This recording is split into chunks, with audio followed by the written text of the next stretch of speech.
First reading come from the book of Jeremiah. See, the days are coming, it is the Lord who speaks, when I will make a new covenant with the house of Israel and the house of Judah, but not a covenant like the one I made with the ancestors on the day I took them by the hand to bring them out of the land of Egypt. They broke that covenant of mine, so I had to show them who was master. It is the Lord who speaks. No, this is the covenant I will make with the house of Israel when those days arrive. It is the Lord who speaks. Deep within them I will plant my law, writing it on their hearts. Then I will be their God, and they shall be my people. There will be no further need for neighbor to try to teach neighbor, or brother to say to brother, learn to know the Lord. No, they will all know me, the least no less than the great. It is the Lord who speaks, since I will forgive their iniquity and never call their sin to mind.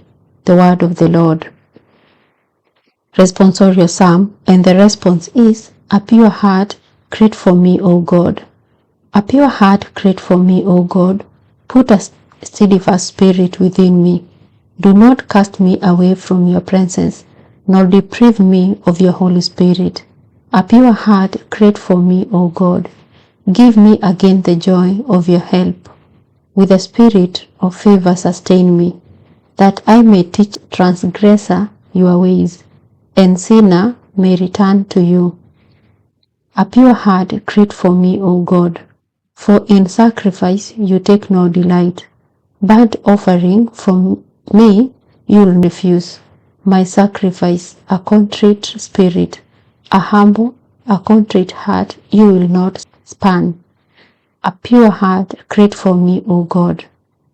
Gospel acclamation.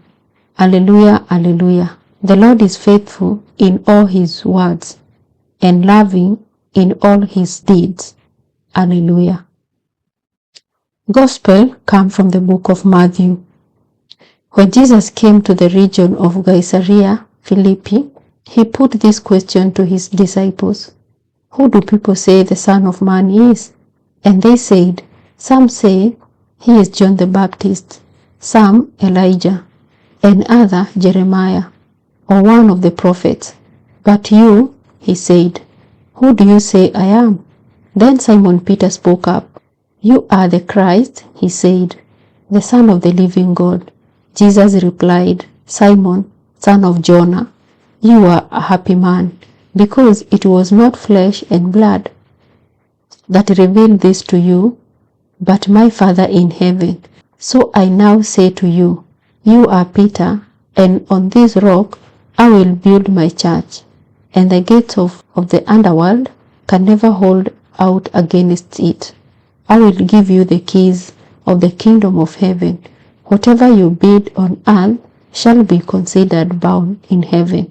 Whatever you lose on earth shall be considered loosed in heaven.